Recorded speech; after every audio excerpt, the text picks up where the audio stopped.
What's up, this is San Holo, and I'm with Gunfingers, and I'm really bad at interviews. Let's go.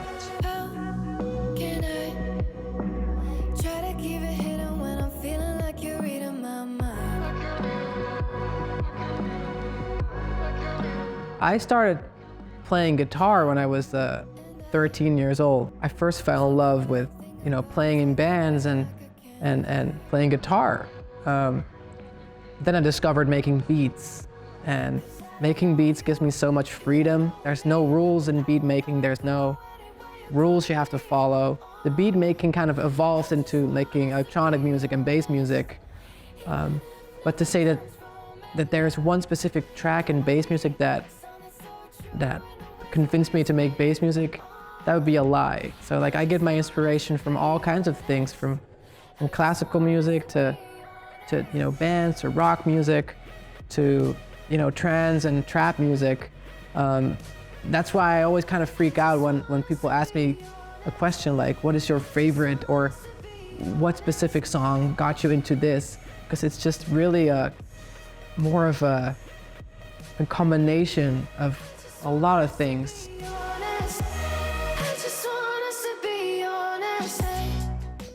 What I love in music.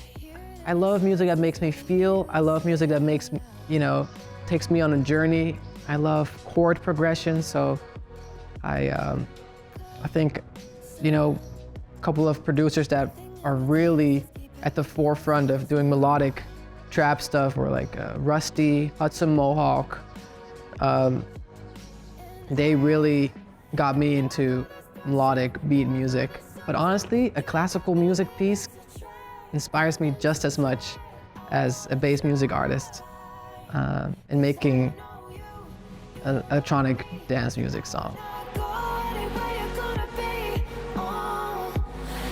Yeah, so I kind of recently started my own genre called existential dance music instead of electronic dance music, and it's more about the feeling and not so much about the function. I love dancing in my room, with my headphones on, and I think the stuff that really resonates with me is the stuff that keeps me moving, but also makes me think. You know what it is? I think these type of questions might be really suitable for people that love enjoying bass music, but as a creator of it, it's not as simple. It's not like I put on a song to dance to. I think about the meaning of life when I make a song. So I can't give you an answer with a track that I love to put on to dance to, because sometimes that's, like I said, a EDM banger, and sometimes that's a indie song, depending on my mood. What characteristics in music stimulate my brain? That's great. That's what existential dance music is all about. I think it's imagination. I think the beauty of music is that it can tell so many stories without using any words. And it can also, one song could tell an endless amount of stories, all created by each individual's imagination. So I love very dense melodic and vibrant chord progressions that take you on a journey and let your imagination go all over the place. I like melodic stuff very much. That sparks a part of my brain. So instead of, I would mostly turn on or put on very melodic music. You know what I mean? It's also my personality. It's really hard for me to say. When someone asks me, what's one of your top 3 movies? I completely close. It's such a hard question, because there really isn't a top 3. There's movies that you love because of the emotional impact, and there's movies that you love for the comedy that makes you feel good. Yeah. I just dropped a song. It's called Don't Look Down, and it's I'm not here to pitch my own song, trust me, but it kind of gives you a good explanation of what I'm doing. So it's a really vibrant, melodic, big sounding song with a big drop, a lot of energy, but the lyrics are actually about depression.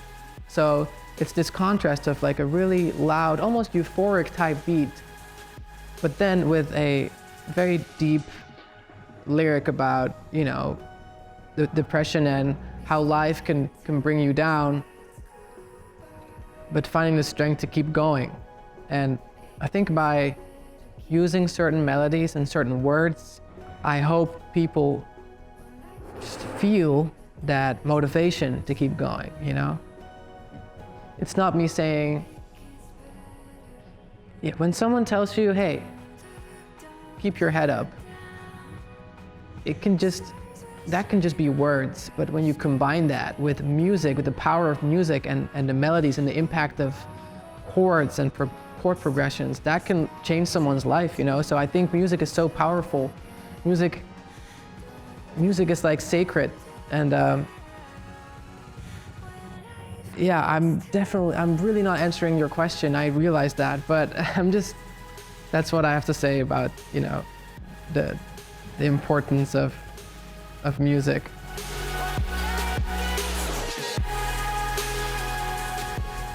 I think the most beautiful way to describe a piece of music is to remain silent and listen to it.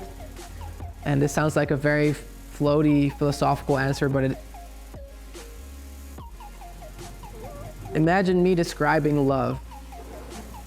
I can describe it in so many different ways. I can use so many beautiful words, but you won't really know what love feels like until you've actually felt it. So those words are kind of just, when it comes to music, describing music, words are almost meaningless. It's the impact, and you hear it, the feeling, where it takes you. So if I can say anything about my music, is that I hope that my music brings out something inside of you. And whether that's sadness or happiness, I literally, you know, sometimes I read people's comments on my music, and some people say, oh, it's such a happy song. And then the other person says, oh, this song makes me so sad, but in a good way. You know, so what does that mean? It just really means that it's all up to the listener. And my words are not gonna really say anything about the music. It's impossible. My words are just sounds, you know. So just listen to my music and feel it for yourself. Yeah. Guilty pleasure. What is a guilty pleasure? A guilty pleasure is a way of saying that, hey, there's stuff that you really cannot listen to because they are not cool, you know, or they're not to believe that's credible or cool, but there is no such thing as guilty pleasures. Like if something makes you feel good inside or gives you a beautiful feeling, maybe you feel nostalgic with a song. Maybe you feel nostalgic, maybe you feel happy, maybe you feel sad, but as long as it does something to you, I don't think there's guilty pleasures. So I don't really have guilty pleasures. What am I supposed to say? Like, I don't know, Justin Bieber or Backstreet Boys, or like, those are all super credible back then, you know, to say, and it doesn't exist. Guilty pleasures do not exist. There's only pleasures, okay?